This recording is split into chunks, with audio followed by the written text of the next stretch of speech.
ಶ್ರೀ ಗುರುಭ್ಯೋ ನಮಃ ಪರಮಗುರುಭ್ಯೋ ನಮಃ. ಶ್ರೀಮದಾನಂದತೀರ್ಥ ಭಗವತ್ಪಾದಾಚಾರ್ಯ ಗುರುಭ್ಯೋ ನಮಃ.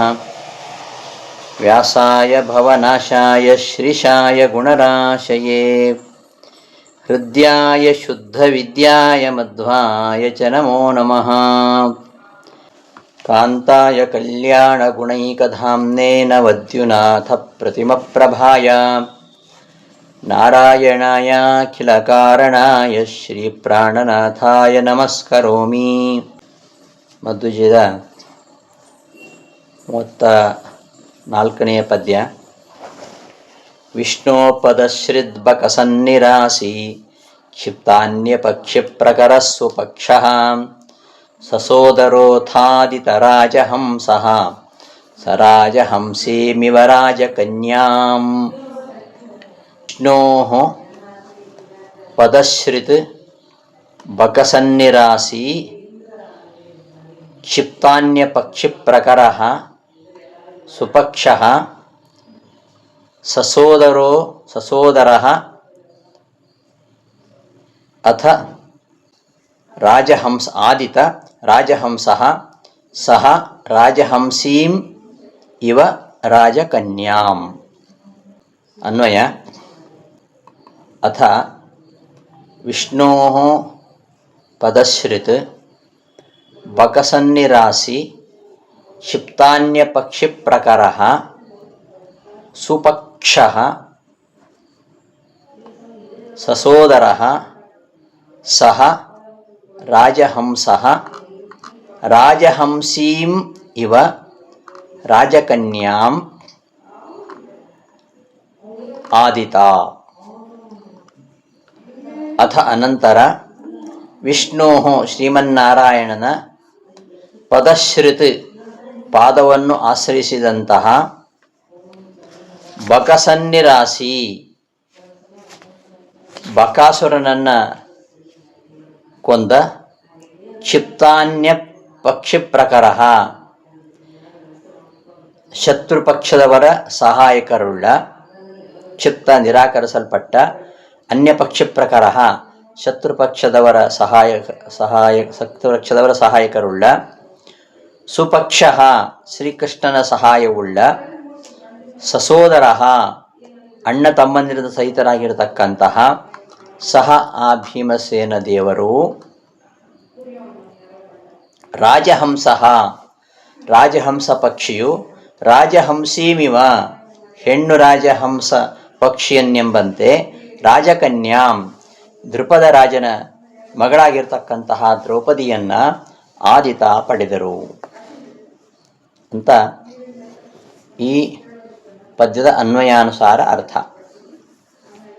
ಭೀಮಸೇನ ದೇವರು ಅಣ್ಣ ತಮ್ಮಂದಿರೊಡನೆಗೆ ದೃಪದ ರಾಜನ ಆಸ್ಥಾನಕ್ಕೆ ಹೋಗಿ ಅಲ್ಲಿ ರಾಜಕನ್ಯೆಯಾಗಿರ್ತಕ್ಕಂತಹ ದ್ರೌಪದಿಯನ್ನು ಮದುವೆಯಾದರು ಎಂಬ ವಿಚಾರವನ್ನು ಹೇಳ್ತಾ ಇರೋದು.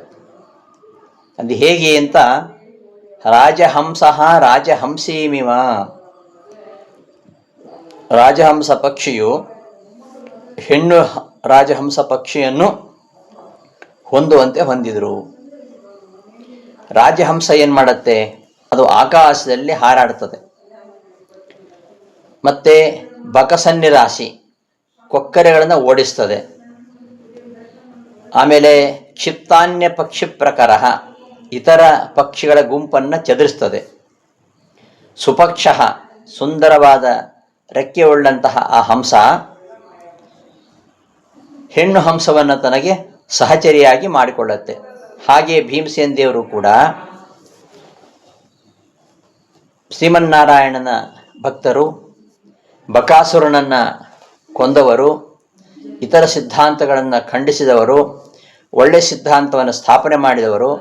ಅಂತಹ ಭೀಮಸೇನ ದೇವರು ತನ್ನ ಸಹೋದರರೊಂದಿಗೆ ಪಾಂಚಾಲ ದೇಶಕ್ಕೆ ಹೋಗಿ ಪಾಂಚಾಲಿಯನ್ನು ಮದುವೆಯಾದರು ಅಂತ ಈ ಪದ್ಯದ ತಾತ್ಪರ್ಯ. ಇಲ್ಲಿ ಕವಿಗಳು ಎರಡು ಘಟನೆಗಳನ್ನು ಸಂಗ್ರಹಿಸ್ತಾ ಇದ್ದಾರೆ. ಒಂದು ಏಕಚಕ್ರ ನಗರದಲ್ಲಿ ಬಕಾಸುರನನ್ನು ಕೊಂದಿರುವಂಥದ್ದು, ಮತ್ತು ದ್ರೌಪದಿಯ ಸ್ವಯಂವರದಲ್ಲಿ ದ್ರೌಪದಿಯನ್ನು ವಿವಾಹವಾಗಿರ್ತಕ್ಕಂಥ ಎರಡು ವಿಚಾರಗಳನ್ನು ಇಲ್ಲಿ ಸಂಗ್ರಹಿಸ್ತಾ ಇದ್ದಾರೆ. ಈ ಅರಗಿನ ಮನೆಯಿಂದ ಹೊರಟು ವೇದವ್ಯಾಸರ ಆಜ್ಞೆಯಂತೆ ಹಿಡಿಂಬೆಯನ್ನು ಮದುವೆಯಾಗಿ ಅನಂತರ ತನ್ನ ಸಹೋದರರೊಂದಿಗೆ ಭೀಮಸೇನ ಏಕಚಕ್ರ ನಗರಕ್ಕೆ ಬಂದಿದ್ದಾನೆ. ಏಕಚಕ್ರ ನಗರದಲ್ಲಿ ಒಬ್ಬ ಬ್ರಾಹ್ಮಣನ ಮನೆಯಲ್ಲಿ ಇವರು ವಾಸವಾಗಿದ್ದಾರೆ.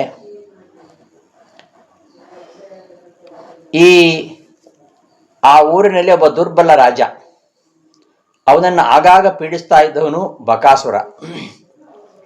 ಅವ ತನಗಿಷ್ಟ ಬಂದಾಗೆಲ್ಲ ಬಂದು ನಗರದಲ್ಲಿ ಬಂದು ಎಲ್ಲ ಪ್ರಜೆಗಳಿಗೆ ತೊಂದರೆ ಕೊಡ್ತಾ ಇದ್ದ. ಹಾಗಾಗಿ ಆ ರಾಜನಿಗೂ ಮತ್ತು ಆ ಬಕನಿಗೂ ಒಂದು ಒಪ್ಪಂದ ಆಯಿತು. ಪ್ರತಿದಿನ ನಾವು ಆಹಾರವನ್ನು ಕಳಿಸ್ತೇವೆ, ನೀನು ಬಂದು ಎಲ್ಲರಿಗೂ ತೊಂದರೆ ಕೊಡೋದು ಬೇಡ ಅಂತ. ಆ ಪ್ರಕಾರ ಒಂದೊಂದು ದಿನ ಒಬ್ಬೊಬ್ಬರು ಆಹಾರವನ್ನು ಬಕಾಸುರನಿಗೆ ತೆಗೆದುಕೊಂಡು ಹೋಗಬೇಕು. ಹಾಗೆ ಈ ಪಾಂಡವರು ಯಾವ ಬ್ರಾಹ್ಮಣನ ಮನೆಯಲ್ಲಿ ವಾಸ ಮಾಡಿದ್ದಾರೋ ಅಂತಹ ಬ್ರಾಹ್ಮಣನ ಮನೆಯವರು ಈಗ ಸರದಿಯಂತೆ ಆ ಬಕಾಸುರನಿಗೆ ಆಹಾರವನ್ನು ಒದಗಿಸಬೇಕಾಗಿದೆ. ಹಾಗಾಗಿ ಆ ಮನೆಯ ಯಜಮಾನ ಏನು ಮಾಡಬೇಕು ಅಂತ ಬಹಳ ಚಿಂತೆಯಲ್ಲಿದ್ದ. ಅವರವರಲ್ಲೇ ಕಿತ್ತಾಟ ಆಗ್ತಾ ಉಂಟು, ನಾನು ಹೋಗ್ತೇನೆ ಅಂತ. ಆ ಯಜಮಾನ ನಾನು ಬಕಾಸುರನಿಗೆ ಆಹಾರವಾಗಿ ಹೋಗ್ತೇನೆ ಅಂತ, ಅವನ ಹೆಂಡತಿ ನಾನು ಆಹಾರವಾಗಿ ಹೋಗ್ತೇನೆ ಅಂತ. ಹೀಗೆ ಒಂದು ಯಾರೂ ಒಬ್ಬರನ್ನು ಬಿಟ್ಟುಕೊಳ್ಳಲಿಕ್ಕೆ ತಯಾರಿಲ್ಲ. ಹಾಗಿರುವಾಗ ಯಾರು ಹೋಗೋದು ಅನ್ನೋದು ಚಿಂತೆ. ಮಗ ಹೋಗ್ತೀನಿ ಅಂತಾನೆ, ಮಗಳು ಹೋಗ್ತೀನಿ ಅಂತಾಳೆ, ಹೆಂಡತಿ ಆದವಳು ನಾನೇ ಹೋಗ್ತೀನಿ ಅಂತಾಳೆ. ಈ ಒಂದು ಅವರ ಸಂಭಾಷಣೆ, ಅವರ ಮನೆಯಲ್ಲಿ ನಡೀತಾ ಇರತಕ್ಕಂತಹ ರೋದನ, ಇದನ್ನು ಕೇಳಿ ಕುಂತಿ ಹೋಗ್ತಾಳೆ ಅಲ್ಲಿಗೆ. ಹೋದಾಗೆಲ್ಲ ವಿಚಾರಿಸ್ಕೊಳ್ತಾಳೆ, ಎಲ್ಲ ವಿಚಾರ ಗೊತ್ತಾಗುತ್ತೆ. ಅವರೆಲ್ಲ ಚರ್ಚೆ ಮಾಡ್ತಾ ಬಕಾಸುರನಿಗೆ ನಾನು ಬಲಿಯಾಗ್ತೇನೆ ಅಂತ ತಮ್ಮ ತಮ್ಮ ಪ್ರಾಣಾರ್ಪಣೆಯನ್ನು ಮಾಡಲಿಕ್ಕೆ ಹಾತೊರಿತಾ ಇದ್ದಾರೆ. ಕುಂತಿ ಹೇಳ್ತಾಳೆ, ನನಗೆ 5 ಜನ ಮಕ್ಕಳಿದ್ದಾರೆ, ಅವರಲ್ಲಿ ನಾನು ಒಬ್ಬರನ್ನ ಕಳಿಸ್ತೇನೆ, ನೀವು ನೆಮ್ಮದಿಯಿಂದ ಇರ್ರಿ ಅಂತ ಕುಂತಿ ಹೇಳ್ತಾಳೆ. ಆದರೆ ಇದನ್ನು ಮನೆ ಯಜಮಾನ ಇಷ್ಟಪಡಲ್ಲ. ನಮಗೋಸ್ಕರವಾಗಿ ಇವರೆಲ್ಲ ನಾಶವಾಗಬೇಕು ಅಂತ ಅವರು ಇಷ್ಟಪಡೋದಿಲ್ಲ. ನಿಮ್ಮ ಮಕ್ಕಳನ್ನ ಸಾಯಿಸಿ ನಾನು ಪಾಪಭಾಗಿ ಆಗೋದಿಲ್ಲ ಅಂತ ಹೇಳ್ತಾನೆ. ಬಾಹುಬಲದಿಂದಲೇ ಸುರಾಸುರರಿಂದ ಅವಧ್ಯನಾಗಿದ್ದಾನೆ, ಯಾವ ಹೆದರಿಕೆ ಇಲ್ಲ, ನೀವು ಧೈರ್ಯವಾಗಿರ್ರಿ ಅಂತ ಕುಂತಿ ಸಮಾಧಾನ ಮಾಡ್ತಾಳೆ. ಕುಂತಿ ಮನೆಗೆ ಬಂದು ಭೀಮನಿಗೆ ಎಲ್ಲ ವಿಚಾರ ತಿಳಿಸ್ತಾಳೆ. ಈ ಭಗವಂತನ ಸೇವಾರೂಪವಾಗಿರ್ತಕ್ಕಂತಹ ಈ ಭೂಭಾರಣ ಕಾರ್ಯದಲ್ಲಿ ಭಾಗಿಯಾಗ್ತಕ್ಕಂತಹ ಒಂದು ಅವಕಾಶ ತನಗೆ ಸಿಕ್ಕಿದೆ ಅಂತ ತುಂಬ ಆನಂದವಾಗುತ್ತೆ ಭೀಮನಿಗೆ. ಕ್ಷತ್ರಿಯನ ಸ್ವಧರ್ಮ ಅದು. ದುಷ್ಟರ ಸಂಹಾರ ಮಾಡಿ ಸಜ್ಜನರ ರಕ್ಷಣೆ ಮಾಡುವಂಥದ್ದು ಕ್ಷತ್ರಿಯನ ಕರ್ತವ್ಯ. ಹಾಗೆ ಕ್ಷತ್ರಿಯ ಸ್ವಧರ್ಮವಾಗಿರ್ತಕ್ಕಂತಹ ದುಷ್ಟ ಸಂಹಾರ ಮಾಡತಕ್ಕಂತಹ ಅವಕಾಶ, ಭೂಭಾರ ಹರಣ ಕಾರ್ಯದಲ್ಲಿ ಪರಮಾತ್ಮನಿಗೆ ಸೇವೆ ಮಾಡತಕ್ಕಂತಹ ಒಂದು ಅವಕಾಶ ದೊರೆತದ್ದಕ್ಕೆ ಭೀಮನಿಗೆ ತುಂಬ ಸಂತೋಷವಾಗತ್ತೆ. ಇಷ್ಟೆಲ್ಲ ಸಂಭಾಷಣೆ ಭೀಮನಿಗೂ ಕುಂತಿಗೂ ನಡೀತು. ಪಾಂಡವರು ಭಿಕ್ಷಾಟನೆಗೆ ಹೋಗಿದ್ದರು. ಉಳಿದವರು ಬಂದರು ಮನೆಗೆ. ಧರ್ಮರಾಜಾದಿಗಳು ಬಂದು ನೋಡ್ತಾರೆ, ಏನು ಭೀಮ ಭಾರಿ ಖುಷಿಯಲ್ಲಿದ್ದಾನೆ, ಸಂತೋಷದಿಂದ ಕಣ್ಣು ಅರಳಿಸ್ಕೊಂಡು ಬಹಳ ಆನಂದ ಪಡ್ತಾ ಇದ್ದಾನೆ, ಏನು ಕಾರಣ ಅಂತ ಕೇಳ್ತಾನೆ ಅವನು. ಆಗ ಕುಂತಿ ಎಲ್ಲ ವಿಷಯಗಳನ್ನು ತಿಳಿಸ್ತಾಳೆ. ಆಗ ಯುಧಿಷ್ಠಿರನಿಗೆ ಗಾಬರಿ ಆಗತ್ತೆ. ಯಾವ ಭೀಮನ ಬಾಹುಬಲವನ್ನು ನಂಬಿ ನಾವೆಲ್ಲ ಮುಂದೆ ಸ್ವಧರ್ಮ ಮಾರ್ಗದಲ್ಲಿ ರಾಜ್ಯವನ್ನು ಪಡೆಯಲಿಕ್ಕೆ ಬಯಸಿದ್ದೇವೆಯೋ ಅಂತಹ ಭೀಮನನ್ನು ಬಕನ ಬಾಯಿಗೆ ಬಲಿ ಮಾಡ್ತಾ ಇದೆಯಲ್ಲ ಅಂತ ಹೇಳ್ತಾನೆ. ಅದಕ್ಕೆ ಕುಂತಿ ಬಹಳ ಹೆಮ್ಮೆಯಿಂದ ಉತ್ತರಿಸ್ತಾಳೆ, ಧರ್ಮರಾಜ, ನನ್ನ ಪುತ್ರನಾಗಿರ್ತಕ್ಕಂತಹ ಈ ಭೀಮಸೇನನನ್ನು ಯಾವ ಸುರಾಸುರರು ಕೊಲ್ಲಲಿಕ್ಕೆ ಸಾಧ್ಯ ಇಲ್ಲ. ಕಂದನಾಗಿದ್ದಾಗಲೇ ಈ ಭೀಮ ಕೈಜಾರಿ ಬಿದ್ದು ಶತಶೃಂಗ ಪರ್ವತವೇ ಸಿಡಿ ಹೋಗಿತ್ತು. ಸಾಕ್ಷಾತ್ ವಾಯುದೇವರೇ ಭೀಮನಾಗಿ ಅವತರಿಸಿದ್ದು. ಹಾಗಾಗಿ ಈ ಜಗತ್ತಿನಲ್ಲಿ ಭೀಮನನ್ನು ಕೊಳ್ತಕ್ಕಂಥ ಬಲ ಯಾರಿಗಿದೆ ಅಂತೆಲ್ಲ ಕುಂತಿ ಮಾತನಾಡಿ ಒಪ್ಪಿಸ್ತಾಳೆ. ಅಂತೂ ಯಜಮಾನನು ಕೂಡ ಕಷ್ಟದಲ್ಲಿ ಒಪ್ಪಿಕೊಂಡ. ಮರುದಿನ ಬೆಳಗ್ಗೆ ಭೀಮ ಗಾಡಿಯಲ್ಲಿ ಎಲ್ಲ ಆಹಾರ ಪದಾರ್ಥಗಳನ್ನು, ಅನ್ನ ಭಕ್ಷ್ಯ ಭೋಜ್ಯಾದಿಗಳನ್ನು ತುಂಬಿಕೊಂಡು ಬಕಾಸುರ ಇದ್ದಂತಹ ಕಾಡಿನ ಸಮೀಪಕ್ಕೆ ಹೋಗ್ತಾನೆ. ಪಾಯಸ, ಹಾಲಿನ ಕೊಡೆಗಳು, ಬೆಟ್ಟದಂತೆ ಇದ್ದ ಅನ್ನ ರಾಶಿಗಳು, ಇವುಗಳನ್ನು ರಾಕ್ಷಸ ಸ್ಪರ್ಶ ಮಾಡುವ ಮುಂಚೆಯೇ ತಾನು ತಿನ್ನಬೇಕು ಅಂತ ಬಯಸಿ ಬಕಾಸುರ ನೋಡ್ತಾ ಇರುವಾಗಲೇ ಊಟ ಮಾಡಲಿಕ್ಕೆ ಉಪಕ್ರಮಿಸ್ತಾನೆ. ಕೋಪ ಬಂತು ಬಕಾಸುರನಿಗೆ. ನನಗೆ ಆಹಾರವಾಗಿದ್ದಂತಹ ಇದೆಲ್ಲವನ್ನು ಕೂಡ ಭೀಮ ತಾನೇ ತಿಂತಾ ಇದ್ದಾನಂತ ಸಿಟ್ಟು ಬಂದು ಓಡಿ ಬರ್ತಾನೆ. ಭೀಮನ ಮೇಲೆ ಹೊಡಿತಾನೆ. ಭೀಮ ತನ್ನ ಎಡಗೈಯಿಂದಲೇ ಆ ಪ್ರಹಾರಗಳನ್ನು ತಡಿತಾ ಊಟ ಮಾಡ್ತಾನೇ ಇರ್ತಾನೆ. ಅವನ ಕಡೆ ತಿರುಗಿ ಕೂಡ ನೋಡೋದಿಲ್ಲ. ಹಾಗೆ ಭೋಜನವನ್ನು ಮುಂದುವರಿಸಿದ್ದಾನೆ ಭೀಮ. ಕೊಡಲು ತುಂಬಿದ್ದ ಹಾಲನ್ನು ಕುಡಿದ, ಆಚಮನ ಮಾಡಿದ. ದೊಡ್ಡ ದೊಡ್ಡ ಮರಗಳಿಂದ, ಗಿಡಗಳಿಂದ, ಪರ್ವತಗಳಿಂದ ಆ ಬಕನ ಜೊತೆಗೆ ಯುದ್ಧ ಮಾಡ್ತಾನೆ. ದೊಡ್ಡ ಹೆಂಬಡ್ಡೆಗಳನ್ನು ಬೀಸಾಡ್ತಾನೆ, ಗುಡ್ಡಗಳನ್ನು ಎತ್ತಿ ಬೀಸಾಡ್ತಾನೆ. ಹಾಗೆಯೇ ಆ ಬಕಾಸುರನು ಕೂಡ ದೊಡ್ಡ ದೊಡ್ಡ ಬಂಡೆಗಳನ್ನು ಭೀಮನ ಮೇಲೆ ಬೀಸಾಡ್ತಾನೆ. ಅದ್ಯಾವುದನ್ನು ಲೆಕ್ಕಿಸದ ಭೀಮ ಅವನನ್ನು ಹಿಡಿದು ನೆಲದಲ್ಲಿ ಹೊಸಕ್ಕೆ ಹಾಕಿ ಕಾಲಿನಿಂದ ಅವನ ಒಂದು ಕಾಲನ್ನು ಒತ್ತಿ ಇಡೀ ದೇಹವನ್ನು ಸಿಡಿಬಿಡ್ತಾನೆ. ಆಗ ಆ ಬಕ ಉಗ್ರ ತಮಸ್ಸಿಗೆ ಹೊರಟೋಗ್ತಾನೆ. ಈ ಬಕ ಬಹಳ ಬಲಿಷ್ಠನಾಗಿದ್ದ. ಇವನನ್ನು ನಿಗ್ರಹ ಮಾಡಲಿಕ್ಕೆ ಜರಾಸಂಧನಿಗಾಗಲಿ ನರಕಾಸುರನಾಗಲಿ ಅವರು ಯಾರು ಕೂಡ ನಿಗ್ರಹ ಮಾಡಲಿಕ್ಕೆ ಆಗಿರಲಿಲ್ಲ. ಅಂತಹ ಬಕಾಸುರನನ್ನು ಭೀಮ ಮಣ್ಣು ಮುಗಿಸಿದ. ಭೀಮಸೇನ ಆ ಬಕನ ಕಳೇಬರವನ್ನು ತಂದು ಊರ ಬಾಗಿಲಿಗೆ ತೂಗು ಹಾಕಿ ಸ್ನಾನ ಮಾಡಿ ತನ್ನ ಸಹೋದರರ ಮಧ್ಯೆ ಸುಮ್ಮನೆ ಬಂದು ಮಲ್ಕೊಂಡ್ಬಿಟ್ಟ. ಭೀಮನ ಮೂಲಕ ಬಕಾಸುರನ ಸಂಹಾರ ಸುದ್ದಿ ಗೊತ್ತಾಯಿತು. ಕುಂತಿಗೆ ಸಂತೋಷವಾಯಿತು. ಎಲ್ಲ ಸಹೋದರರು ಸಂತೋಷಪಟ್ಟರು. ಆ ಊರಿನ ಜನರೆಲ್ಲ ಆ ಬಕಾಸುರನ ದೇಹವನ್ನು ನೋಡಿದರೆ ಹೆದರ್ಕೊಂಡ್ಬಿಟ್ರು. ಕೊನೆಗೆ ಅವನು ಸತ್ತೋಗಿದ್ದಾನೆ ಅಂತ ತಿಳ್ಕೊಂಡು ಆ ಭೀಮನಿಗೆ ರಾಶಿ ರಾಶಿ ಅನ್ನವನ್ನು ಕರೆದ ಹಾಗೆ ಸಮರ್ಪಣೆ ಮಾಡ್ತಾರಂತೆ. ಈ ಒಂದು ಬಕಾಸುರನನ್ನು ಯಾರಿಗೂ ನಿಗ್ರಹ ಮಾಡಲಿಕ್ಕೆ ಆಗಿರಲಿಲ್ಲ. ಅಂತಹ ಬಕಾಸುರ ಭೀಮನ ಮುಂದೆ ಮಣ್ಣು ಮುಕ್ಕಿದ್ದ. ಹೀಗೆ ಬಕಾಸುರನನ್ನು ಸಂಹಾರ ಮಾಡಿದ. ಬಕಸನ್ನಿರಾಸಿ ಬಕಾಸುರನನ್ನು ಸಂಹಾರ ಮಾಡಿ ಆ ಏಕಚಕ್ರ ನಗರವನ್ನು ರಕ್ಷಣೆ ಮಾಡಿ ಮುಂದೆ ಅಲ್ಲಿಂದ ಇವರು ಧೌಮ್ಯರನ್ನು ಮುಂದೆ ಮಾಡಿಕೊಂಡು ಪಾಂಚಾಲ ದೇಶಕ್ಕೆ ದ್ರೌಪದಿ ಸ್ವಯಂವರಕ್ಕೋಸ್ಕರ ಹೊರಡ್ತಾರೆ. ಅನೇಕರು ಹೋಗಿದ್ದಾರೆ. ಅನೇಕ ಕ್ಷತ್ರಿಯರು, ಬ್ರಾಹ್ಮಣರು ಎಲ್ಲ ಹೋಗಿದ್ದಾರೆ.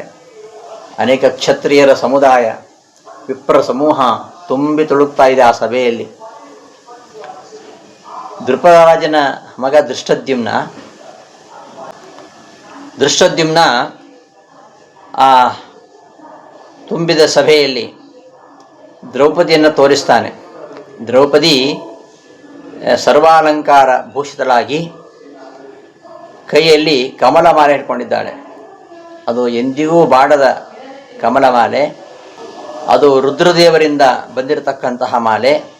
ಅದನ್ನು ಕೈಯಲ್ಲಿ ಹಿಡ್ಕೊಂಡು ಸರ್ವಾಭರಣ ಭೂಷಿತಳಾಗಿ ದ್ರೌಪದಿ ನಿಂತಿದ್ದಾಳಂತಹ ದ್ರೌಪದಿಯನ್ನು ತೋರಿಸಿ ಹೇಳ್ತಾನೆ, ಬಿಲ್ಲಿಗೆ ಬಾಣ ಹೂಡಬೇಕು, ಒಂದು ಬಿಲ್ಲು, ಅದಕ್ಕೆ 5 ಬಾಣಗಳನ್ನು ತೋರಿಸ್ತಾನೆ. ಈ 5 ಬಾಣಗಳನ್ನು ಪ್ರಯೋಗಿಸಿ ನೀರಿನಲ್ಲಿ ಕಾಣ್ತಾ ಇರತಕ್ಕಂತಹ ಪ್ರತಿಬಿಂಬವನ್ನು ನೋಡಿಕೊಂಡು ಮೇಲಿರುವ ಮತ್ಸ್ಯವನ್ನು ಭೇದಿಸಬೇಕು. ಆ ಮತ್ಸ್ಯಯಂತ್ರ ಯಾರು ಭೇದನೆ ಮಾಡ್ತಾರೋ ಅವರಿಗೆ ದ್ರೌಪದಿ ಮಾಲೆ ಹಾಕ್ತಾಳೆ ಅಂತ ಘೋಷಣೆ ಮಾಡ್ತಾನೆ. ಅನೇಕ ರಾಜಪುತ್ರರು ಬಂದಿದ್ದಾರೆ ಸ್ಪರ್ಧೆಗಾಗಿ. ಅವರೆಲ್ಲ ಮುಂದೆ ಬರ್ತಾರೆ. ಕೆಲವರು ನೋಡೋದ್ರಲ್ಲಿಯೇ ಗೊತ್ತಾಯ್ತು ಅವರಿಗೆ ಇದಾಗಲಿಕ್ಕಿಲ್ಲ ಅಂತ. ಕೆಲವರು ಬಿಲ್ಲಿನ ಹತ್ತಿರ ಬಂದರು, ಆಗುವುದಿಲ್ಲ ಅಂತಾಯಿತು. ಕೆಲವರು ಬಂದು ಅಲಗಾಡಿಸಿದರು, ತಮ್ಮ ಬಲ ಪ್ರದರ್ಶನ ಮಾಡಿದರು, ಇದು ನಮ್ಮಿಂದ ಸಾಧ್ಯ ಇಲ್ಲ ಅಂತ ಅಂದ್ಕೊಂಡವರು ಹಿಂತಿರುಗಿ ಹೋಗ್ಬಿಡ್ತಾರೆ. ಶಿಶುಪಾಲ ಬರ್ತಾನೆ. ಶಿಶುಪಾಲ ಬಂದು ಪ್ರಯತ್ನ ಮಾಡ್ತಾನೆ, ಹೆದರಿಸುವ ಪ್ರಯತ್ನ ಮಾಡ್ತಾನೆ. ಒಂದು ಉದ್ದಿನ ಕಾಳಿನ ಅಂತರದಲ್ಲಿ ವಿಫಲನಾಗ್ತಾನೆ. ಯಾವಾಗ ಅವನು ಆ ಬಿಲ್ಲನ್ನು ಬಗ್ಗಿಸಿದ, ಆ ಬಿಲ್ಲಿನ ತುದಿ ಹಿಂದಕ್ಕೆ ಪುಟ್ಟಿದ, ಅವನಿಗೆ ಬಡೀತು. ಅವ ಹಿಂದಕ್ಕೆ ಹೊರಟೋದ. ಯಾರಿಗೂ ಕೂಡ ಆ ಮತ್ಸ್ಯಭೇದನ ಮಾಡಲಿಕ್ಕೆ ಸಾಧ್ಯ ಇಲ್ಲ. ಅರ್ಜುನ ಹೊರತಾಗಿ ಇತರರಿಂದ ಆ ಮತ್ಸ್ಯಭೇದನ ಅಶಕ್ಯ ಅಂತ ರುದ್ರನವರ. ಹಾಗಾಗಿ ಅವರೆಲ್ಲ ವಿಫಲರಾಗ್ತಾ ಇದ್ದಾರೆ. ಆಮೇಲೆ ಮದ್ರರಾಜ ಬಂದ, ಶಲ್ಯ. ಅವನು ವೃದ್ಧನಾಗಿದ್ದರೂ ಕೂಡ ಬಲದಲ್ಲಿ ಶಿಶುಪಾಲನಿಗಿಂತ ಬಲಿಷ್ಠ, ತುಂಬ ಬಲಿಷ್ಠ. ಬಲರಾಮ, ಶಲ್ಯ, ಕೀಚಕ, ಭೀಮ ಈ 4 ಜನ ಅಂತೆ ಬಹಳ ಬಲಿಷ್ಠರಾಗಿರ್ತಕ್ಕಂಥವರು. ಇದು ದುರ್ಯೋಧನ ಮಾಡಿರ್ತಕ್ಕಂತಹ ಪಟ್ಟಿ. ಇದು ಭೀಮ, ಬಲಭದ್ರ, ಶಲ್ಯರಾಜ, ಕೀಚಕ. ಹಾಗಾಗಿ ಕೀಚಕನ ಸಂಹಾರ ಆದಾಗ ಭೀಮನೇ ಸಂಹಾರ ಮಾಡಿರಬೇಕು ಅಂತ ದುರ್ಯೋಧನಿಗೆ ಅನುಮಾನ. ಯಾಕೆಂದರೆ ಕೀಚಕನಷ್ಟು ಬಲಿಷ್ಠನಾಗಿರ್ತಕ್ಕಂಥವರು ಯಾರಂದರೆ ಬಲರಾಮ. ಅವ ತೀರ್ಥಯಾತ್ರೆ ಹೋಗಿದ್ದಾನೆ. ಶಲ್ಯ ಅಂತೂ ಇಲ್ಲೇ ಇದ್ದಾನೆ. ಇನ್ನು ಭೀಮ ಎಲ್ಲಿದ್ದಾನೆ ಗೊತ್ತಿಲ್ಲ. ಅವನೇ ಕೊಂದಿರಬೇಕು ಅಂತ ಅವನ ಅನುಮಾನ ಬರ್ತದೆ.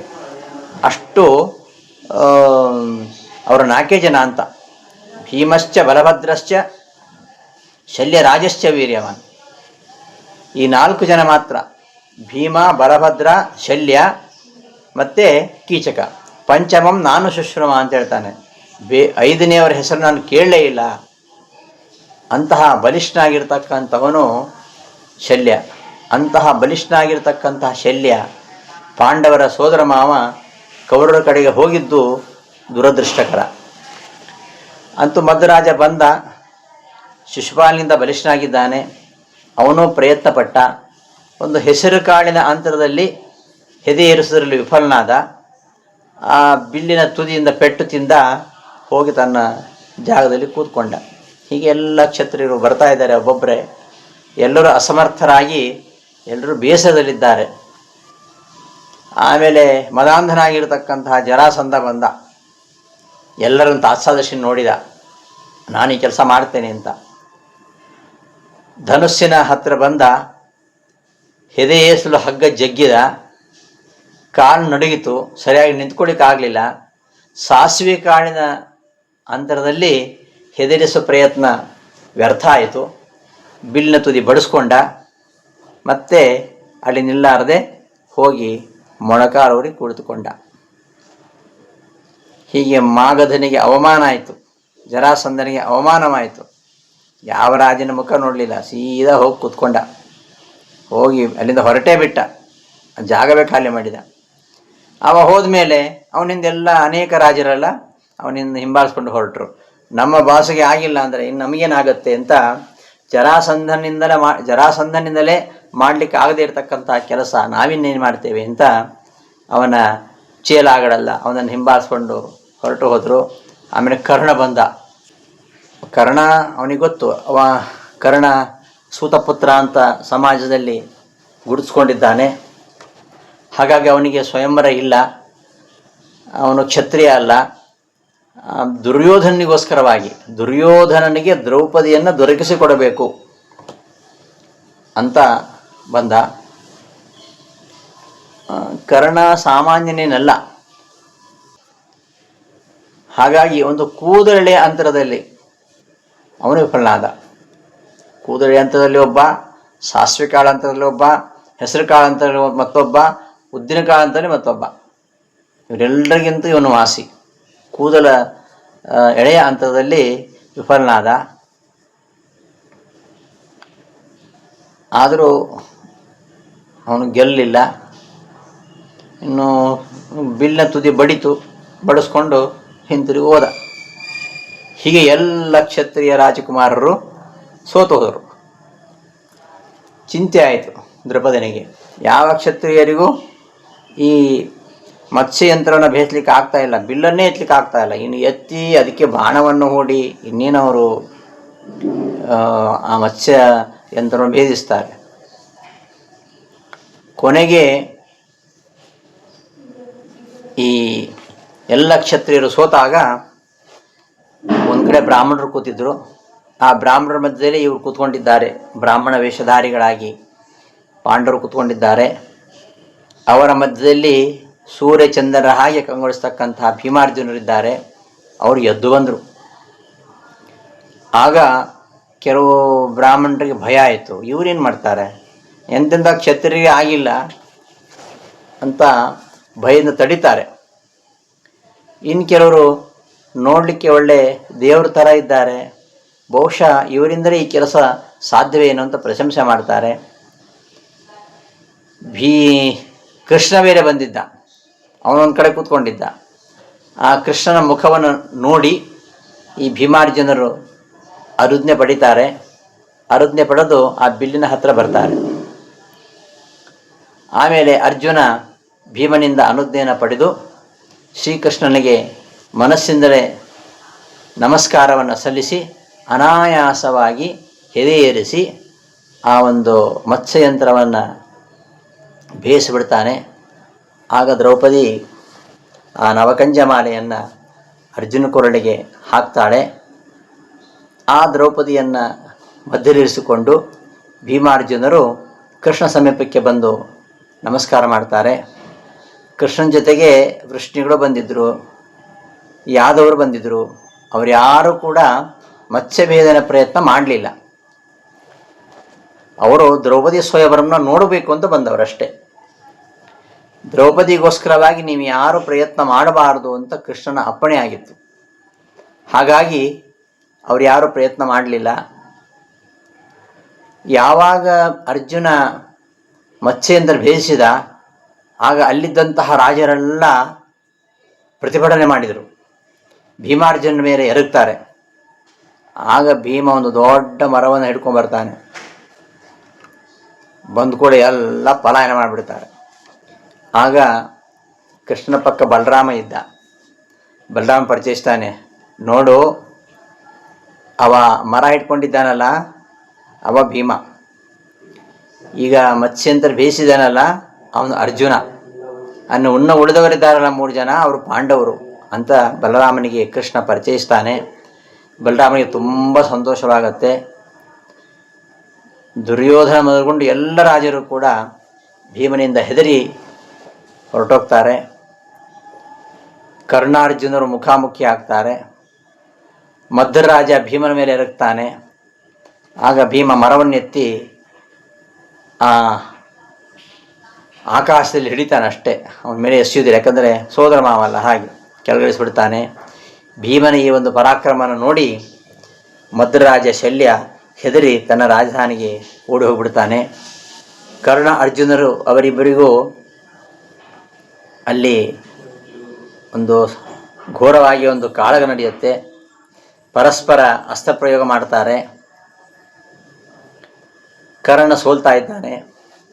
ಆಗ ಇವನಿಗೆ ಅನುಮಾನ ಬರ್ತದೆ, ನೀನಿನ್ನು ಬ್ರಾಹ್ಮಣ ವೇಷ ತೊಟ್ಟಂಥ ಅರ್ಜುನನೋ ಅಥವಾ ಇಂದ್ರನೋ?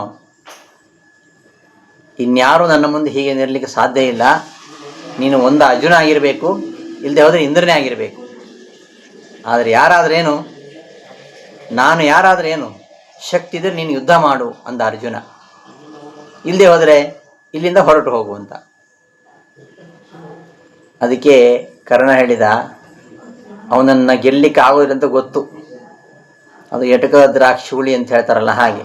ಅಯ್ಯೋ, ನೀನೊಬ್ಬ ಬ್ರಾಹ್ಮಣರೊಂದಿಗೆ ಯುದ್ಧ ಮಾಡಿ ನನಗೇನು ಪ್ರಯೋಜನ ಇಲ್ಲ ಅಂಥೇಳಿ ಕರ್ಣ ದುರ್ಯೋಧನ ಜೊತೆಗೆ ಹಸ್ತಿನಾಪುರಕ್ಕೆ ಹೊರಟು ಹೋಗ್ತಾನೆ. ಇಷ್ಟಾದಮೇಲೆ ದ್ರೌಪದಿಯನ್ನು ಕರೆದುಕೊಂಡು ಮನೆಗೆ ಹೋಗ್ತಾರೆ ಪಾಂಡವರು. ಅಮ್ಮ ಭಿಕ್ಷೆ ತಂದಿದ್ದೇವೆ ಅಂತ. ಅವಳು ಹೇಳಲು, ಪ್ರತಿನಿತ್ಯದ ಹಾಗೆ ಮನೆ ಭಿಕ್ಷೆ ಬೇಡ್ಕೊಂಡ್ಬರ್ತಾಯಿದ್ರು. ಎಲ್ಲರೂ ಒಟ್ಟಿಗೆ ಊಟ ಮಾಡ್ತಾಯಿದ್ರು. ಒಳಗಿಡ್ಲು ಕುಂತಿ, ಆಯಿತು ಎಲ್ಲರೂ ಹೋಗಿಸಿ, ಎಲ್ಲರೂ ಊಟ ಮಾಡಿ ಅಂತಂದ್ಲು. ಕುಂತಿ ಮಾತು ಸುಳ್ಳಾಗಬಾರ್ದು. ಪಾಂಡವರು ಚಿಂತೆ ಆಯಿತು, ಏನು ಮಾಡೋದು ಅಂತ. ಅಷ್ಟೊತ್ತಿಗೆ ಕೃಷ್ಣ ಅಲ್ಲಿಗೆ ಬರ್ತಾನೆ. ಕುಶಲೋಪರಿ ಆಯಿತು. ಈ ದ್ರೌಪದಿಯನ್ನು ಕರೆದೊಯ್ದವರು ಭಿಕ್ಷಾನ್ನ ತಿನ್ನತಕ್ಕಂತಹ ವಿಪ್ರರೋ ಅಥವಾ ಕ್ಷತ್ರಿಯರೋ ಅಲ್ಲದೆ, ಒಂದು ವೇಳೆ ಅವರು ವಿಪ್ರರಾಗಿದ್ದರೆ ಅವರ ಮನೆಯಲ್ಲಿ ನನ್ನ ಮಗಳು ಸುಖವಾಗಿರ್ತಾಳೋ ಇಲ್ವೋ ಅಂತ ಆತಂಕ ದೃಪದನಿಗೆ. ಹಾಗಾಗಿ ದೃಪದ ರಾಜ ತನ್ನ ಮಗನನ್ನು ಕಳಿಸ್ಕೊಟ್ಟಿದ್ದ. ಅವಳು ಹೇಗಿದ್ದಾಳೆ, ಅವರು ಯಾರು, ಅವರು ಕ್ಷತ್ರಿಯರೋ ಬ್ರಾಹ್ಮಣರೋ ತಿಳ್ಕೊಂಡು ಬಾ ಅಂತ ಕೊಟ್ಟು ಕಳಿಸಿದ್ದ. ಬಂದ ದೃಷ್ಟದ್ಯುಮ್ನ ಇವರೊಳಗೆ ಮಾತಾಡ್ಕೊಳ್ತಾ ಇದ್ರು. ಯುದ್ಧದ ವಾರ್ತೆಯನ್ನು ಕೇಳಿ ಸಂತೋಷ ಆಯಿತು ಅವನಿಗೆ. ಅದೆಲ್ಲ ಅವರ ಸಂಭಾಷಣೆ ಕೇಳುವಾಗ, ಇವರು ಬ್ರಾಹ್ಮಣರಲ್ಲ, ಇವರು ಕ್ಷತ್ರಿಯ ಎಂದು ಗೊತ್ತಾಯಿತು. ಮರುದಿನ ಕುಂತಿಯೊಂದಿಗೆ ಪಾಂಡವರನ್ನ ಕರ್ಕೊಂಡು ಆ ದೃಷ್ಟದ್ಯುಮ್ನ ದೃಪದನ ತನ್ನ ಮನೆಗೆ ಹೋಗ್ತಾನೆ. ಅಲ್ಲಿ ದೃಪದ ರಾಜ 4 ಕೋಣೆ ವ್ಯವಸ್ಥೆ ಮಾಡಿರ್ತಾನೆ ಇವರಿಗೆ ಉಳ್ಕೊಳ್ಳಿಕ್ಕೆ. 4 ಕೋಣೆಗಳು. ಒಂದು ಬ್ರಾಹ್ಮಣರು ವಾಸ ಮಾಡುವ ಕೋಣೆ, ಮತ್ತೊಂದು ಕ್ಷತ್ರಿಯರು ವಾಸ ಮಾಡುವ ಕೋಣೆ, ಮತ್ತೊಂದು ವೈಶ್ಯರು ವಾಸ ಮಾಡುವ ಕೋಣೆ, ಇನ್ನೊಂದು ಶೂದ್ರರು ವಾಸ ಮಾಡುವ ಕೋಣೆ. ಆ ಕೋಣೆಗಳಲ್ಲಿ ಆ ವರ್ಣದವರು ಬಳಸ್ತಕ್ಕಂತಹ ಪದಾರ್ಥಗಳು, ಕ್ಷತ್ರಿಯ ಯಾವ ವಸ್ತುವನ್ನು ಬಳಸ್ತಾನೆ ಆ ವಸ್ತು ಅಲ್ಲಿ. ಬ್ರಾಹ್ಮಣರು ವಾಸ ಮಾಡತಕ್ಕಂತಹ ಕೋಣೆಯಲ್ಲಿ ದರ್ಬೆ, ನೀರ್ಪಂಚೆ, ತಂಬಿಗೆ, ಥಾಲಿ ಇವೆಲ್ಲ ಇಡಿಸಿರ್ತಾನೆ. ಕ್ಷತ್ರಿಯರು ವಾಸ ಮಾಡತಕ್ಕಂತಹ ರೂಮಿನ ಕೋಣೆಯಲ್ಲಿ ನಾನಾ ವಿಧವಾಗಿರ್ತಕ್ಕಂತಹ ಶಸ್ತ್ರಾಸ್ತ್ರವನ್ನು ಇರಿಸಿರ್ತಾನೆ. ಹೀಗೆ ಆಯಾ ವರ್ಣದವರು ಬಳಸ್ತಕ್ಕಂತಹ ಪದಾರ್ಥಗಳನ್ನು ತುಂಬಿಸಿರ್ತಾನೆ. ಪಾಂಡವರು ಬಂದರು.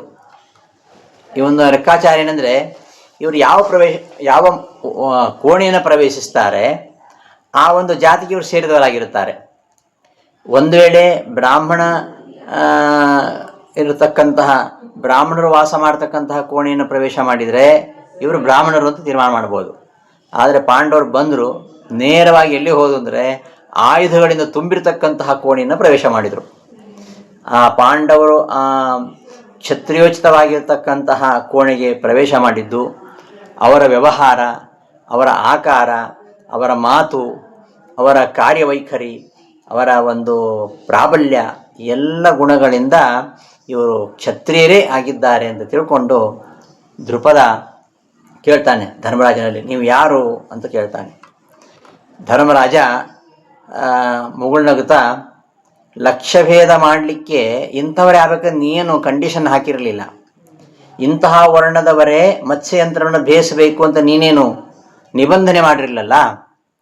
ಆದ್ದರಿಂದ ನಿನ್ನ ಮಗ ದೃಷ್ಟದ್ಯುಮ್ನ ಕೂಡ ಹೇಳಲಿಲ್ಲ ಕ್ಷತ್ರಿಯರು ಮಾತ್ರ ಮತ್ಸ್ಯಯಂತ್ರ ಬೇಯಿಸಬೇಕು ಅಂತ. ಅಂದಮೇಲೆ ನಾವು ಯಾರಾದ್ರೇನು ಮತ್ಸ್ಯ ಭೇದನೆ ಮಾಡಿದ್ದೇವೆ.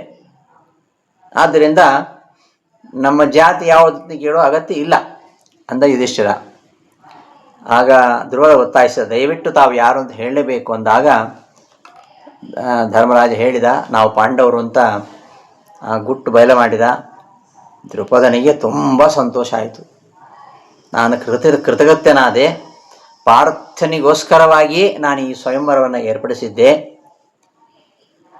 ನೀವಾಗಲಿ ಆರ್ತನಾಗಲಿ ಮತ್ತಾರಾದರೂ ಇವಳನ್ನು ಸ್ವೀಕಾರ ಮಾಡಲಿ ಅಂತ ಧ್ರುವದ ಹೇಳ್ತಾನೆ.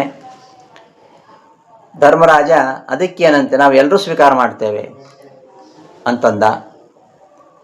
ನಾವೆಲ್ಲರೂ ಒಬ್ಬರನ್ನ ಸ್ವೀಕಾರ ಮಾಡಲಿಕ್ಕೆ ನಮಗೆ ಪ್ರಮಾಣ ಹೊಡಿತಾ ಇಲ್ಲ. ಆದರೆ ನಾವು ಯಾವತ್ತೂ ಧರ್ಮದಲ್ಲಿ ಬುದ್ಧಿ ಇಟ್ಟವರು, ಧರ್ಮದಲ್ಲಿ ಅಚಲವಾಗಿರತಕ್ಕಂತಹ ನನ್ನ ಬುದ್ಧಿ ಅದೇ ಪ್ರಮಾಣಮಂತ ಕರ್ಣಪ್ರವೃತ್ತಯ. ಯಾವತ್ತೂ ನಿಷಿದ್ಧವಾಗಿರತಕ್ಕಂತಹ ವಸ್ತುಗಳಲ್ಲಿ ಅಯೋಗ್ಯವಾಗಿರತಕ್ಕಂತಹ ವಸ್ತುಗಳನ್ನು ಬಯಸದೇ ಇದ್ದಂಥವರಿಗೆ ಅವ್ರಿಗೆ ಯಾವತ್ತೂ ಅಯೋಗ್ಯವಾಗಿರ್ತಕ್ಕಂಥ ವಸ್ತುವಿನಲ್ಲಿ ಆಸೆ ಆಗೋದೇ ಇಲ್ಲ. ಈಗ ಅದು ಆಗಿದೆ ಅಂದರೆ ಅದು ಯೋಗ್ಯವೇ ಆಗಿದೆ ಅಂತ. ಈ ದುಷ್ಯಂತನ ಹಾಗೆ ಶಕುಂತಲೆಯನ್ನು ಕಂಡಾಗ ಅವಳು ಕ್ಷತ್ರಿಯಳೋ ಬ್ರಾಹ್ಮಣ ಕನ್ಯೆಯೋ? ಅವಳು ಬ್ರಾಹ್ಮಣ ಕನ್ಯೆಯಾಗಿದ್ದರೆ ತಾನು ಕ್ಷತ್ರಿಯನಾಗಿ ದುಷ್ಯಂತ ಅವಳನ್ನು ವಿವಾಹವಾಗುವುದು ಸರಿಯಲ್ಲ. ಆದರೆ ನನ್ನ ಮನಸ್ಸು ಯಾವತ್ತೂ ಕೂಡ ಸಲ್ಲದ ವಸ್ತುವಿನಲ್ಲಿ, ನಿಷಿದ್ಧವಾದ ವಸ್ತುವಿನಲ್ಲಿ ನನ್ನ ಮನಸ್ಸು ಯಾವತ್ತೂ ಹರಿಯುವುದಿಲ್ಲ. ಆದ್ದರಿಂದ ನನಗೆ ಮನಸ್ಸಾಗಿದೆ ಅಂದರೆ ನನ್ನ ಮನಸ್ಸು ಯಾವತ್ತೂ ಧರ್ಮದಲ್ಲಿಯೇ ಅಚಲವಾಗಿರುವಂಥದ್ದಾದ್ದರಿಂದ ನನ್ನ ಮನಸ್ಸು ಆಗಿದೆ ಅಂತಾದರೆ ಅವಳು ಕಣ್ವ ಮಹರ್ಷಿಯ ಮಗಳಾಗಿದ್ದು ಕೂಡ ಅವಳು ಕ್ಷತ್ರಿಯಳೇ ಆಗಿರಬೇಕು ಅಂತ ದುಷ್ಯಂತ ತೀರ್ಮಾನ ಮಾಡ್ತಾನೆ. ಹಾಗೆಯೇ ನಾವು ಎಲ್ಲರೂ ಸ್ವೀಕಾರ ಮಾಡಲಿಕ್ಕೆ ಪ್ರಮಾಣ ನಮಗೆ ಹೊಳಿತಾ ಇಲ್ಲ. ಆದರೆ ನಾವು ಯಾವತ್ತೂ ಧರ್ಮ ಕಾರ್ಯದಲ್ಲಿಯೇ ಅಚಲವಾದ ಬುದ್ಧಿ ಇಟ್ಟವರು.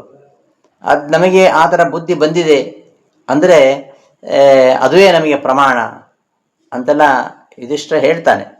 ಆಗ ಧೃಷ್ಟದ್ಯುಮ್ನ ಮತ್ತು ದ್ರುಪದ ಇಬ್ಬರು ಕೂಡ ಒಪ್ಪುವುದಿಲ್ಲ, ಇದು ಸರಿಯಲ್ಲ, ಹೀಗೆ ಒಬ್ಬ ಕನ್ಯೆಯನ್ನು 5 ಜನ ಹುಡುಗರು ಮದುವೆ ಆಗುವಂಥದ್ದು ಸರಿಯಲ್ಲ ಅಂತೆಲ್ಲ ಹೀಗೆ ಚರ್ಚೆ ನಡೀತಾ ಇರಬೇಕಾದ್ರೆ ವೇದವ್ಯಾಸರು ಬರ್ತಾರೆ. ವೇದವ್ಯಾಸರು ಬಂದು ದ್ರುಪದನಿಗೆ ಹೇಳ್ತಾರೆ, ನಿನ್ನ ಮಗಳನ್ನು ಇವರೆಲ್ಲರಿಗೂ ಕೊಡು, ಇವರೆಲ್ಲ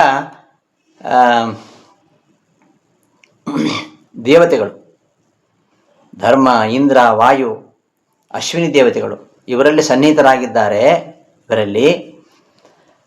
ಆದ್ದರಿಂದ ಏನು ತೊಂದರೆ ಇಲ್ಲ ಅಂತೆಲ್ಲ ವೇದವ್ಯಾಸರು ಸಮಾಧಾನ ಮಾಡ್ತಾರೆ. ಆದರೂ ದ್ರುಪದನಿಗೆ ಮನಸ್ಸಮಾಧಾನ ಇಲ್ಲ. ಆಗ ವೇದವ್ಯಾಸರು ದಿವ್ಯ ದರ್ಶನ ಮಾಡಿಸ್ತಾರೆ. ಈ 5 ಪಾಂಡವರ ಮೂಲ ರೂಪ ಮತ್ತು ದ್ರೌಪದಿಯಲ್ಲಿ ಇರತಕ್ಕಂತಹ ಅವರ ಪತ್ನಿಯರು, ಪಾಂಡವರು ಇರತಕ್ಕಂತಹ ಯಮ, ವಾಯು, ಇಂದ್ರ, ಅಶ್ವಿನಿ ದೇವತೆಗಳ ಮೂಲ ರೂಪವನ್ನು ಆ ಪಾಂಡವರಲ್ಲಿ ತೋರಿಸ್ತಾರೆ. ಹಾಗೆಯೇ ದ್ರೌಪದಿ ಅವಳೊಬ್ಬಳೇ ಅಲ್ಲ, ಆ ದ್ರೌಪದಿಯೊಳಗೆ ಈ ಶ್ಯಾಮಲ, ಶಚಿ, ಭಾರತೀ ದೇವಿ ಇವರೆಲ್ಲ ಇರುವಂಥದ್ದನ್ನು ತೋರಿಸ್ತಾರೆ. ತೋರಿಸಿದ ಮೇಲೆ ಆಯಿತು ನಿನ್ನಿಷ್ಟ ಬಂದಾಗ ಮಾಡು ಅಂತ ಹೇಳ್ತಾರೆ. ದ್ರುಪದನಿಗೆ ಆಗ ಸ್ವಲ್ಪ ಪಶ್ಚಾತ್ತಾಪ ಆಯಿತು. ವ್ಯಾಸರ ಮಾತಿನಲ್ಲಿ ಅನಾದರ ತೋರಿಸಿದ್ದಲ್ಲ ಅಂತ ಪಶ್ಚಾತ್ತಾಪ ಆಯಿತು. ವೇದವ್ಯಾಸ ದೇವರ ಚರಣಗಳಿಗೆ ಶರಣಾಗತನಾಗಿ ಕ್ಷಮೆ ಬೇಡ್ತಾನೆ. ಆಗ ದ್ರುಪದನಿಗೆ ವೇದವ್ಯಾಸರು ಅಭಯವನ್ನು ನೀಡ್ತಾರೆ. ಹೀಗೆ ದ್ರುಪದ ವಿವಾಹಕ್ಕೆ ಒಪ್ಪಿದ ಮೇಲೆ ವೇದವ್ಯಾಸರೇ ಮುಂದೆ ನಿಂತುಕೊಂಡು ಧೌಮ್ಯರಿಂದ ಕೂಡಿಕೊಂಡು ಎಲ್ಲ ವೈವಾಹಿಕ ಏರ್ಪಾಡುಗಳನ್ನು ನಡೆಸ್ತಾರೆ. ಕ್ರಮವಾಗಿ ದ್ರೌಪದಿಯನ್ನು ಎಲ್ಲರೂ ಪಾಣಿಗ್ರಹಣ ಮಾಡ್ತಾರೆ. ಹೀಗೆ ಪಾಂಚಾಲನಗರದಲ್ಲಿ ವೈಭವದ ಮಹೋತ್ಸವ ನಡೆಯುತ್ತೆ. ದ್ರೌಪದಿಗೆ ಸಂತೋಷವಾಗುತ್ತೆ. ಎಲ್ಲ ಪೌರರು, ಜಾನಪದರು ಆನಂದದಿಂದ ಈ ಉತ್ಸವದಲ್ಲಿ ಪಾಲ್ಗೊಳ್ತಾರೆ. ಕೃಷ್ಣನು ಕೂಡ ಈ ಒಂದು ಮಹೋತ್ಸವಕ್ಕೆ ಬಂದು ಬಹಳ ಸಂತೋಷ ಪಡ್ತಾನೆ, ಅವರಿಗೆ ಉಡುಗೊರೆ ಕೊಡ್ತಾನೆ.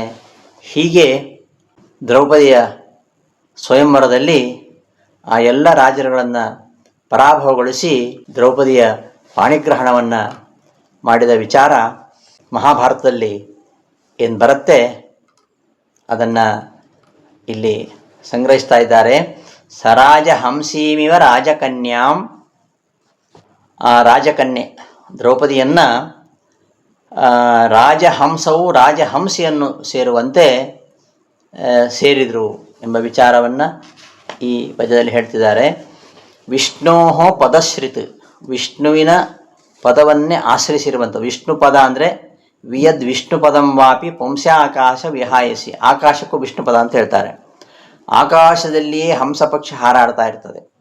ಆಕಾಶದಲ್ಲೇ ಹಾರಾಡ್ತಾ ಇರತಕ್ಕಂಥ ಹಂಸ ಪಕ್ಷಿ ಇತರ ಕೊಕ್ಕರೆ ಮೊದಲಾದ ಪಕ್ಷಿಗಳನ್ನು ಓಡಿಸಿ ತಾನೇ ಆ ಹೆಣ್ಣು ಹಂಸ ಪಕ್ಷಿಯನ್ನು ಸೇರುವ ಹಾಗೆ ಇವರು ಕೂಡ ವಿಷ್ಣೋ ಪದಶ್ರಿತ್, ವಿಷ್ಣುವಿನ ಪಾದಗಳನ್ನು ಆಶ್ರಯಿಸಿದವರು.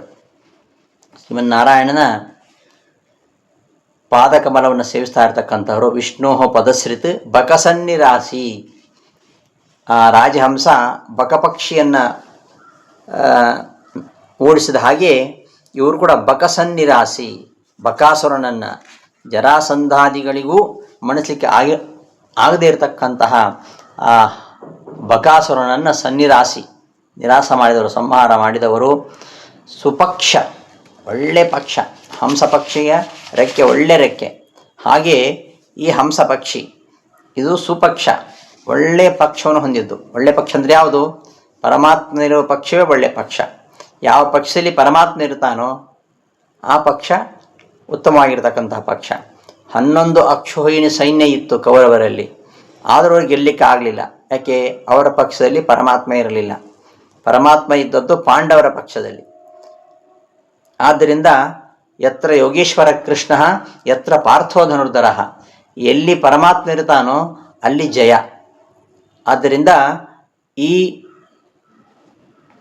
ಸುಪಕ್ಷ ಪಾಂಡವರು ಕೃಷ್ಣ ಜೊತೆಗಿದ್ದುದರಿಂದಾಗಿ ಅವರಿಗೆ ಯಾವ ಕಷ್ಟವೂ ಆಗಲಿಲ್ಲ. ವನವಾಸದಲ್ಲಿಯೂ ಕಷ್ಟ ಆಗಲಿಲ್ಲ. ವನವಾಸದಲ್ಲಿ ತುಂಬ ಕಷ್ಟಪಟ್ಟರು ಅಂತ ದುರ್ಯೋಧನ ಖುಷಿಪಟ್ಟದ್ದು. ಆದರೆ ವನವಾಸದಲ್ಲಿ ಯಾವತ್ತೂ ಪಾಂಡವರು ಕಷ್ಟಪಟ್ಟಿಲ್ಲ. ಯಾಕೆಂದರೆ ಮಮ ಪ್ರಾಣಾಹಿ ಪಾಂಡವ ಅಂತ ಪಾಂಡವರನ್ನು ಯಾವಾಗಲೂ ರಕ್ಷಣೆ ಮಾಡಿದವನು ಭಗವಂತ. ಅಂತಹ ಪರಮಾತ್ಮನ ಪಕ್ಷದಲ್ಲಿ ಇದ್ದವರು ಸುಪಕ್ಷ. ಸಸೋದರ, ತನ್ನ ಸಹೋದರರಿಂದ ಕೂಡಿರತಕ್ಕಂತಹ ಭೀಮಸೇನ ದೇವರು. ರಾಜಹಂಸ ರಾಜಹಂಸೀಮಿವ, ಆ ರಾಜಹಂಸ ಆಕಾಶದಲ್ಲೇ ವಿಹಾರ ಮಾಡತಕ್ಕಂತಹ ರಾಜಹಂಸ ಕೊಕ್ಕರೆ ಮೊದಲಾದ ಇತರ ಹಕ್ಕಿಗಳನ್ನು ಓಡಿಸಿ ರಾಜಹಂಸೆಯನ್ನು ತಾನೇ ವಿಹರಿಸುವಂತೆ ಇಲ್ಲಿ ಬಂದಿರತಕ್ಕಂಥ ಎಲ್ಲ ಕ್ಷತ್ರಿಯರನ್ನು ಓಡಿಸಿ ಕರ್ಣ ಮೊದಲಾದವರೊಂದಿಗೆ ಸೆಣಸಾಟ ಮಾಡಿ ಅವ್ರನ್ನೆಲ್ಲ ಓಡಿಸಿ ಆ ರಾಜಕನ್ಯೆಯನ್ನು, ರಾಜಹಂಸೆಯಂತೆ ರಾಜಕನ್ಯೆಯನ್ನು, ದ್ರೌಪದಿಯನ್ನು, ದ್ರುಪದ ರಾಜನ ಮಗಳಾಗಿರ್ತಕ್ಕಂತಹ ದ್ರೌಪದಿಯನ್ನು ಮದುವೆಯಾದರು ಎಂಬ ವಿಚಾರ. ಈ ಎರಡು ವಿಚಾರಗಳು, ಬಕನ ಸಂಹಾರ, ಏಕಚಕ್ರದಲ್ಲಿ ನಡೆದಂತಹ ಬಕಾಸುರನ ಸಂಹಾರ ಹಾಗೂ ಪಾಂಚಾಲ ದೇಶ ನಡೆದಂತಹ ದ್ರೌಪದಿಯ ಸ್ವಯಂವರ, ಈ ಎರಡು ವೃತ್ತಾಂತಗಳಿಂದ ಮಹಾಭಾರತ ನಿರೂಪಿತವಾಗಿವೆ. ಆ ಒಂದು ಘಟನೆಗಳನ್ನು ಈ ಪದ್ಯದಲ್ಲಿ ನಾರಾಯಣ ಪಂಡಿತಾಚಾರ್ಯರು ಸಂಗ್ರಹ ಮಾಡ್ತಾ ಇದ್ದಾರೆ. ಇನ್ನೊಮ್ಮೆ ಪದ ಅರ್ಥ ಹೇಳ್ತೇನೆ ನೋಡಿ. ಅಥ ಅನಂತರ ವಿಷ್ಣೋ ಶ್ರೀಮನ್ನಾರಾಯಣನ ಪದಶ್ರುತ್ ಪಾದವನ್ನು ಆಶ್ರಯಿಸಿದ, ಬಕಸನ್ನಿರಾಸಿ ಬಕಾಸುರನನ್ನು ಕೊಂದ, ಕ್ಷಿಪ್ತಾನ್ಯ ಪ್ರಕರ ಕ್ಷಿಪ್ತ ನಿರಾಕರಿಸಲ್ಪಟ್ಟ, ಅನ್ಯ ಪ್ರಕರ ಶತ್ರುಪಕ್ಷದವರುಳ್ಳ, ಸುಪಕ್ಷ ಶ್ರೀಕೃಷ್ಣನ ಸಹಾಯವುಳ್ಳ ಅಥವಾ ಒಳ್ಳೆಯ ಸಿದ್ಧಾಂತವುಳ್ಳ, ಸಸೋದರ ಅಣ್ಣ ತಮ್ಮಂದಿರಿಂದ ಕೂಡಿದ ಸಹ ಆ ಭೀಮಸೇನ ದೇವರು. ವಿಷ್ಣೋ ಪದಶ್ರಿತ್ ಆಕಾಶದಲ್ಲೇ ವಿಹಾರ ಮಾಡತಕ್ಕಂತಹ, ಬಕಸನ್ನಿರಾಸಿ ಕೊಕ್ಕರೆ ಮೊದಲಾದವುಗಳನ್ನು ದೂರ ಓಡಿಸ್ತಾ ಇರತಕ್ಕಂತಹ, ಕ್ಷಿಪ್ತಾನ್ಯ ಪಕ್ಷಿ ಪ್ರಕರ ಇತರ ಹಕ್ಕಿಗಳನ್ನು ಓಡಿಸ್ತಾ ಇರತಕ್ಕಂತಹ, ಸುಪಕ್ಷ ಒಳ್ಳೆಯ ರೆಕ್ಕೆಗಳುಳ್ಳ, ರಾಜಹಂಸ ಇವ ರಾಜಹಂಸ ಪಕ್ಷಿಯು, ರಾಜಹಂಸೀಮಿವ ಹೆಣ್ಣು ರಾಜಹಂಸ ಪಕ್ಷಿಯನ್ನು ಪಡೆಯುವಂತೆ, ರಾಜಕನ್ಯಾ ದ್ರುಪದ ರಾಜನ ಮಗಳಾಗಿರತಕ್ಕಂತಹ ದ್ರೌಪದಿಯನ್ನು ಆದಿತ ಪಡೆದರು. ಇಷ್ಟು ವಿಚಾರಗಳನ್ನು ಈ ಪದ್ಯದಲ್ಲಿ ಹೇಳಿ ಮುಂದೆ ಪಾಂಡವರು ಕೃಷ್ಣನ ನೋಡಿ ಬಹಳ ಹೊತ್ತು ಸಂತೋಷಗೊಂಡರು. ಕೃಷ್ಣನು ಕೂಡ ಅವರನ್ನು ಅಭಿನಂದಿಸಿದ ಎಂಬ ವಿಚಾರವನ್ನು ಮುಂದಿನ ಪದ್ಯದಲ್ಲಿ ಹೇಳ್ತಾರೆ. ಅದನ್ನು ಮುಂದಿನ ಪಾಠದಲ್ಲಿ ನೋಡೋಣ ಅಂತ ಹೇಳ್ತಾ ಈ ದಿನದ ಪಾಠವನ್ನು ಸಮಾಪ್ತಗೊಳಿಸ್ತೇನೆ. ಶ್ರೀಕೃಷ್ಣ ಅರ್ಪಣಮಸ್ತು. ಧನ್ಯವಾದಗಳು.